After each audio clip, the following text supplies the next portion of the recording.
नमस्कार. महाराष्ट्रातील विविध क्षेत्रातील बातम्या झटपट आपल्या मोबाईलवर पाहण्यासाठी लगेचच सबस्क्राईब करा राष्ट्रशक्ती लाईव्ह न्यूज आणि सोबत बेल आयकॉन प्रेस करायला विसरू नका. आज आपल्या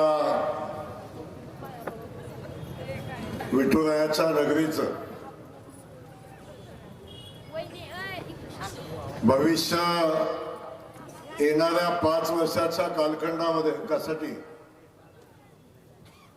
आपण कुणाच्या ताब्यात देणार आहोत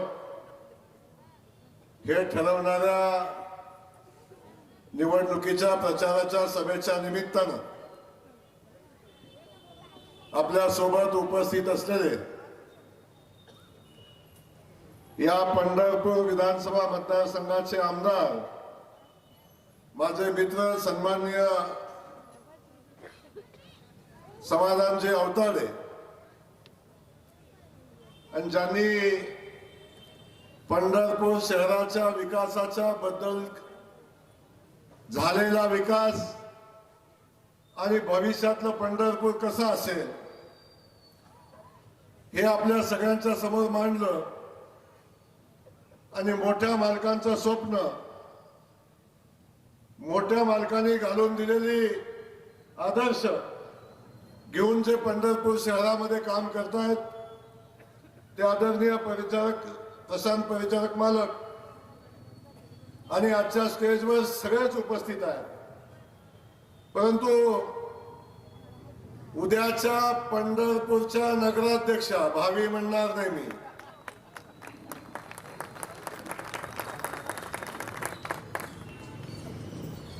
भावी म्हणणार नाही.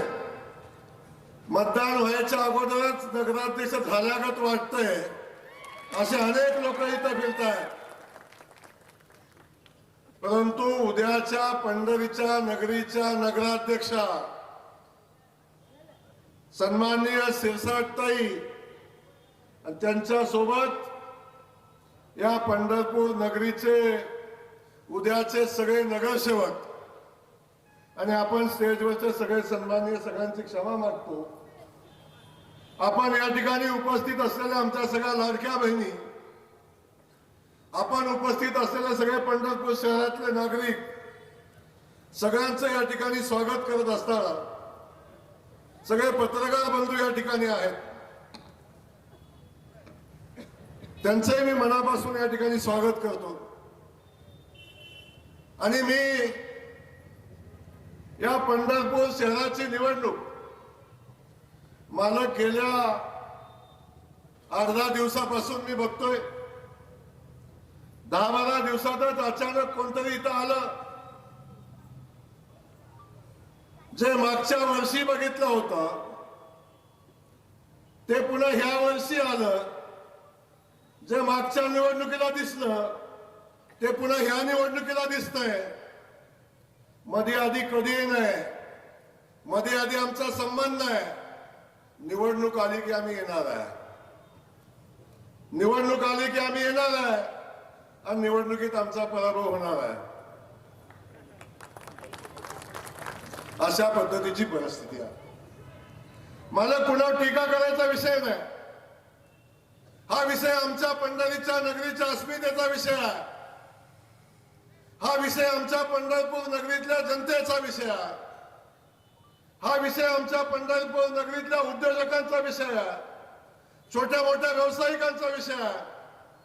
उद्या या पंढरपूरचा विकास झाला, वेगानं पंढरपूर वाढलं तर आमचा व्यवसाय वाढेल, तर आमचं पोट चांगलं चालेल, आमच्या हाताला काम मिळेल.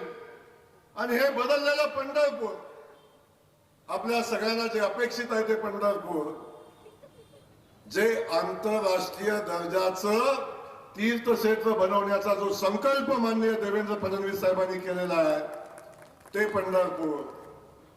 मालक या पंढरपूर शहराचा विकास करायला बोलता बोलता आता आपण सांगितलं या भागातले काही रस्ते राहिलेले आहेत. किमान पंढरपूर शहरातल्या रस्त्यासाठी 200 ते 300 कोटी रुपये लागतील मालक. आता अंतर्गत रस्त्यासाठी आपण केलेले रस्ते सोडून मालकाने एक फोन केला, फडणवीस साहेबांनी सांगितलं माझ्या पंढरीच्या नगरीतले हे रस्ते राहिले साहेबाला मान्यता पाहिजे, ते एका फोनवर मान्यता मिळेल. मला सांगा, आपल्या समोर नगराध्यक्ष पदाला एक उमेदवार आहेत, भालके ताई आहेत, माझ्या भगिनी आहेत, मला त्यांच्याबद्दल प्रचंड आदर आहे. परंतु मला सांगा ताई, पंढरीच्या नगरीच्या 500 कोटी रुपयाचे रस्ते पंढरीला पाहिजेत, ते रस्ते तुम्ही कुणाला मागणार आहे? ते रस्ते तुम्ही कुठून मंजूर करून आणणार आहे? कुणाकडे जाणार आहे?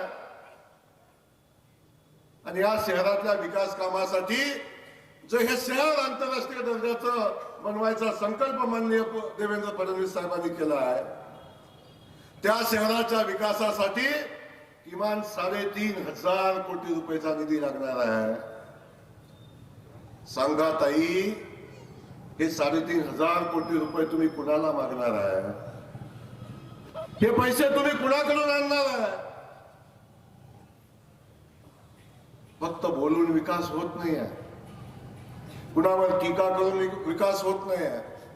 जेव्हा निवडणूक होत असते तेव्हा गेलेल्या 5 वर्षात काय झालं आणि भविष्यात आम्ही काय करू हे सांगून निवडणूक लढवायची असते. व्यक्तिगत टीकेवर, व्यक्तिगत कुणावर बोलून या शहराचा विकास होत नाही. एका दिवशी ह्या रील टाकायला बरं वाटतं, सोशल मीडियावर हे टाकायला बरं वाटतं, पण जेव्हा विकासाचा विषय येतो तेव्हा ह्या गोष्टी कुठून करणार आहे? या पंढरपूर शहराला MIDC करायचंय, या पंढरपूर शहरातल्या युवकांच्या हाताला काम द्यायचंय, या पंढरीच्या नगरीतल्या आमच्या ह्या माता भगिनींना नव्यानं काम मिळालं पाहिजे ही भूमिका घ्यायची. MIDC मंजूर झाले, या MIDC मध्ये मोठे उद्योग आणायचे. हे मोठे उद्योग आणण्याची क्षमता आदरणीय मोदीजींच्या मध्ये आहे, आदरणीय देवेंद्र फडणवीस साहेबांच्या मध्ये आहे. सांगा ताई, या MIDCत कारखाने आणायचे आहेत, ते कुठून आणणार आहे? ते कुणाला सांगणार आहे? कुणाला सांगणार? या भागामध्ये या पंढरीचा विकास होईल. आपण बघतो वाराणसीचा विकास झाला, आपण पाहतो अयोध्येचा विकास झाला. अयोध्येमध्ये 5-5, 10-10 5 स्टार हॉटेल उभी राहिली, वाराणसीमध्ये 5 स्टार हॉटेल उभी राहिली. उद्योग व्यवसाय वाढला, पर्यटकांची संख्या वाढली, दर्शनाला येणाऱ्या लोकांची संख्या वाढली.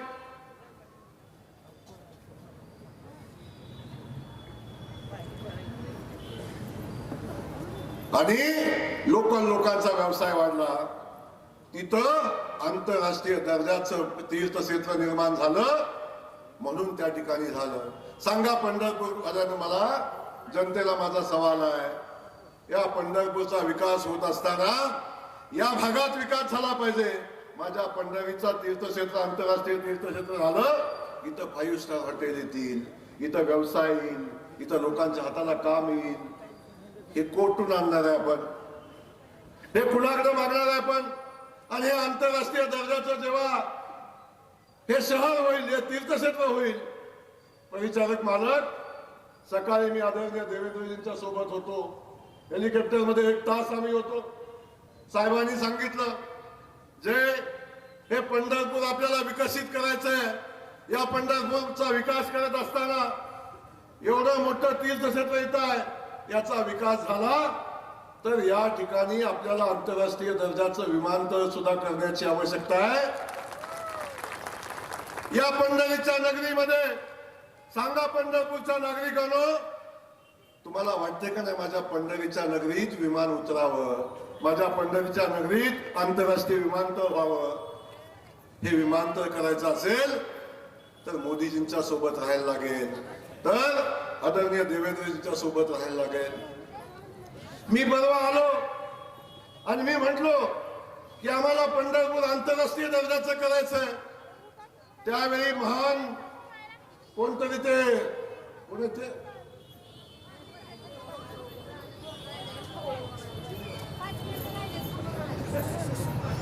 भगीरथ भालके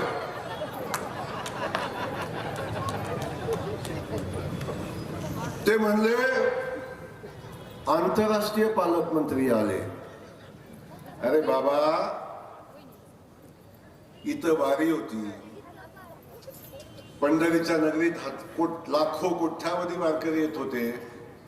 या पंढरीमध्ये हा पालकमंत्री झाडू घेऊन पंढरी झाडत होता, तेव्हा तुम्ही कुठं होता?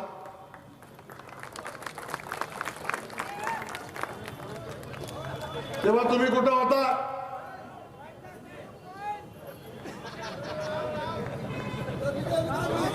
अरे ती फार छोटा आहे यार. एवढ्या मोठ्या पंढरीच्या नगरीमध्ये एवढ्या छोट्या माणसाचं नाव का घ्यावं? आपल्याला इथं विकासाचं काम करायचं, आपल्याला इथं MIDC आणायचं, आपल्याला स्वच्छ सुंदर चंद्रभागा बनवायचे. आता बघता चंद्रभागा विकास मागतो, विकासाचा विचारता, तर या शहरामध्ये झालेला विकास आपण बघताय.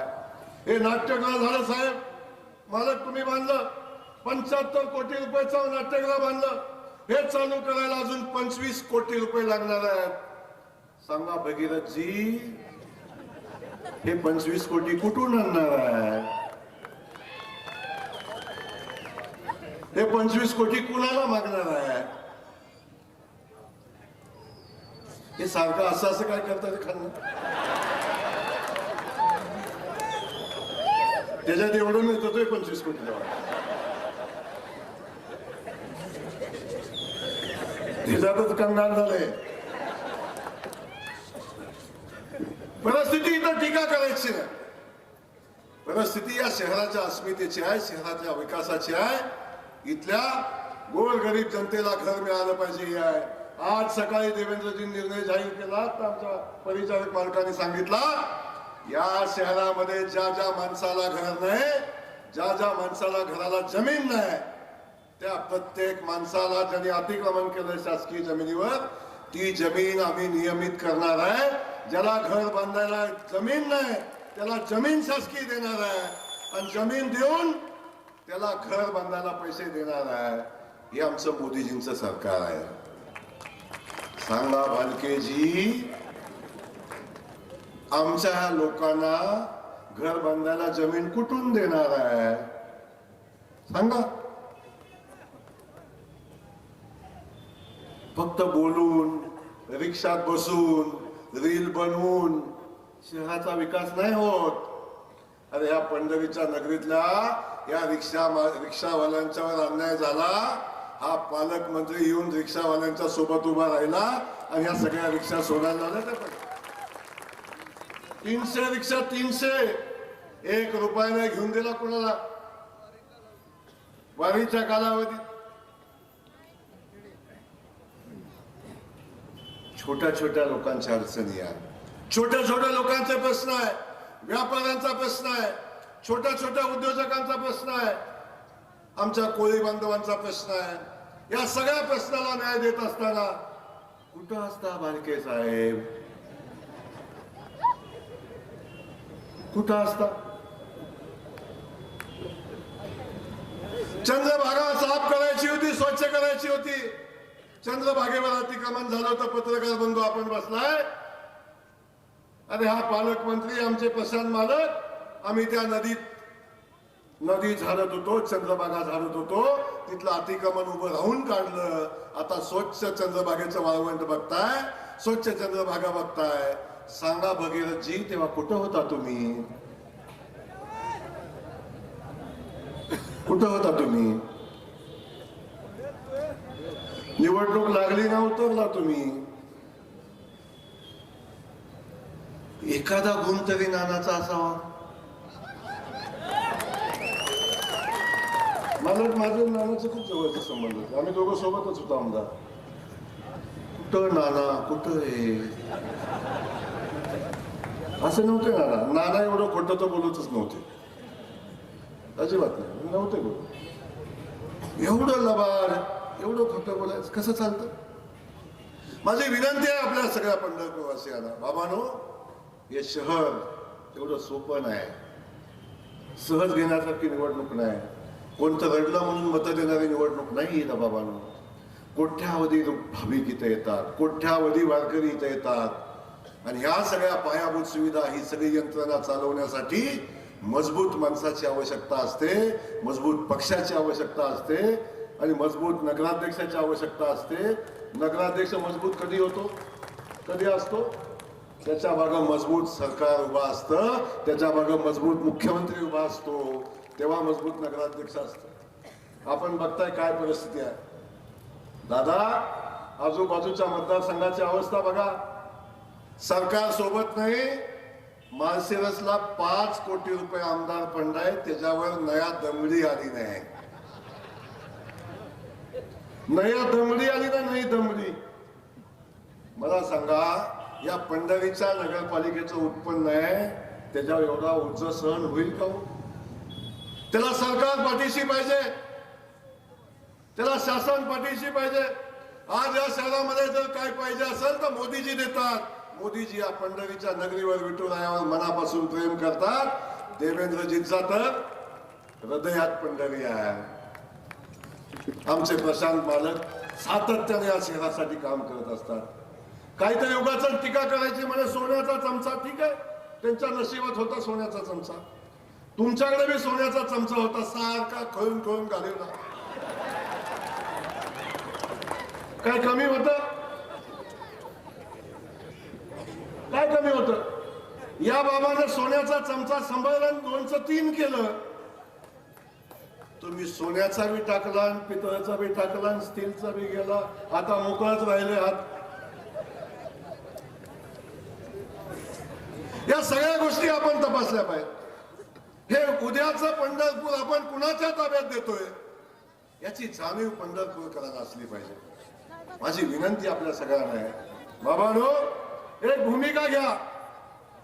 आदरणीय देवेंद्रजींचा निरोप आहे आणि माझी आपल्याला मनापासूनची विनंती आहे, आपण सगळ्यांनी ठाम भूमिका घ्या आणि या शहराचा नगराध्यक्ष एका सामान्य कुटुंबातल्या, का कोळ्याच्या आमच्या बहिणीनं, कोळ्याच्या बहिणीनं नगराध्यक्ष व्हायचं नाही का? ती कोळ्याचे आहे म्हणून, गरीबाचे आहे म्हणून, हा, तिला वारसा नाही म्हणून नाही व्हायचं त्याने. किती थट्टा करताय, किती मस्करी करताय गोरगरिबांची. तर माझं सांगणं एवढंच आहे की ताई आणि या कुटुंबाला पंढरपूर माहिती आहे, नगरपालिका माहिती आहे. इथं काम करायचं असतं तेही माहिती आहे, पंढरी कशी झाडायची असती हेही माहिती आहे. कसं करणार पंढरी कशी झाडायची असते यांना?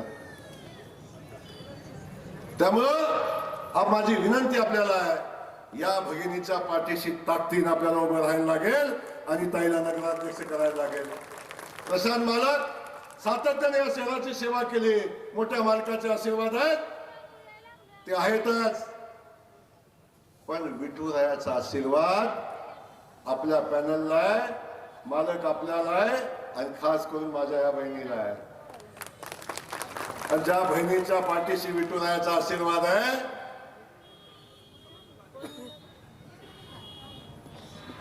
ज्या बहिणीच्या पाठीशी विठुरायाचा आशीर्वाद आहे, लाखो वारकऱ्यांचा आशीर्वाद आहे, लाखो सगळ्या संतांचा आशीर्वाद आहे, अशी आमची भगिनी आहे. सातत्याने या पंढरीच्या सेवेमध्ये राहिलेली आहे. त्यांचं कुटुंब, त्यांचे पती कायम या नगरपालिकेच्या माध्यमातून या लोकांची सेवा केलेली आहे. अख्खी नगरपालिका माहिती आहे. अशी लोकही पंढरी चालवू शकतात आणि त्यांच्या पाठीशी प्रशांत बालक असतील, आमचे समाधान दादा आहेत. या जातीपातीच्या सगळी जोकडं तोडून टाका आणि या पंढरीचं हित महत्वाचं आहे. या पंढरीत येणारा वारकरी कुठल्या जातीचा, कुठल्या पातीचा, कुठल्या धर्माचा कधी या पंढरीनं बघितलं नाही. या निवडणुकीत कुठं जातीपाती आणताय? या पंढरीच्या नगरीला जातीपातीचा कलंक लावू नका. हजारो जातीची लोक या पंढरीत राहतात, अति गुण्यागोविंदाने राहतात. कुठं घेऊन चाललाय पंढरपूर आमचं? माझी विनंती आहे, या सगळ्या जातीपातीच्या जोखडाला तोडून टाका आणि एका सामान्य घरातली, सामान्य कोळ्याच्या घरातली ही आमची भगिनी आहे. तिच्या पाठीशी या पंढरपूर शहरानं उभं राहा. तिच्या पाठीशी देवेंद्र फडणवीस साहेब, अख्खा महाराष्ट्र सरकार तिच्या पाठीशी उभा आहे. आम्ही सगळे त्यांच्या पाठीशी उभा आहोत. मी पालकमंत्री म्हणून सांगतो, या नगरपालिकेसाठी जे लागेल मालक, जे लागेल ते सगळं जिल्हा नियोजन मधनं मिळेलच, काळजी करू नका. पण मी सांगतो, उद्या माहीत मी आंतरराष्ट्रीय आहे, मी आंतरराष्ट्रीय आहे. आणि मी जर आंतरराष्ट्रीय आहे, मी जर एखाद्या राष्ट्रात गेलो आणि चुकून तुम्ही इथं असला तर वारीला पैसे कुठून आणाल, कुठून आणाल? एवढं सोपं वाटतं का हे पंढरी चालवणं? अरे मोठ्या मालकाने आदर्श घालून दिला, या शहराला वळण लावून दिलं, या समाजाला वळण लावून दिलं, उभं आयुष्य त्या माणसाने या मातीत कपिवलं, गोरगरिबांचे संसार उभे केले, कधी कुणाला लुटलं नाही, कधी कुणाला खुपलं नाही, सातत्यानं लोकांची सेवा केली. आणि अशा कुटुंबावर तुम्ही आरोप करून सत्ता मिळते का? चर्चा करा, विकासाची करा, प्रश्न विचारा, विकासाचे विचारा. सांगा मालक तुम्ही काय केलं म्हणून विचारा. ते विचारतंय कोण? विचारतंय कोण? काही नाही. फक्त सोन्याचा चमचा आलाय, तो असा आहे, तो तसा आहे, तो तसा आहे. काय करायचं तुम्ही कसे आहे? रडून खडून भावनेवर एक दिवस चालतं, भावनेवर वर्षानुवर्ष चालत नाही. हे शहर चालवत असताना त्याला, या शहराला मजबूतीनं पुढे घेऊन जाणारा ताकदीचा पाठीराखा लागतो. तो प्रशांत मालकाच्या रूपाने आहे, तो आमच्या या बहिणीच्या मागे आहे. माझी हात जोडून विनंती आहे, आपण सगळ्यांनी या भगिनीच्या पाठीशी उभं राहा. भारतीय जनता पक्षाचं कमळ देशातून, राज्यातून, आता पंढरपूर मध्ये सुद्धा उमललं पाहिजे, याची काळजी आपण घ्या, एवढीच विनंती करतो. 2 तारखेला आपण आमच्या भगिनीच्या चिन्हासमोरचं कमळाचं बटन दाबा आणि आपली सेवा करण्याची संधी द्या. जय हिंद, जय महाराष्ट्र.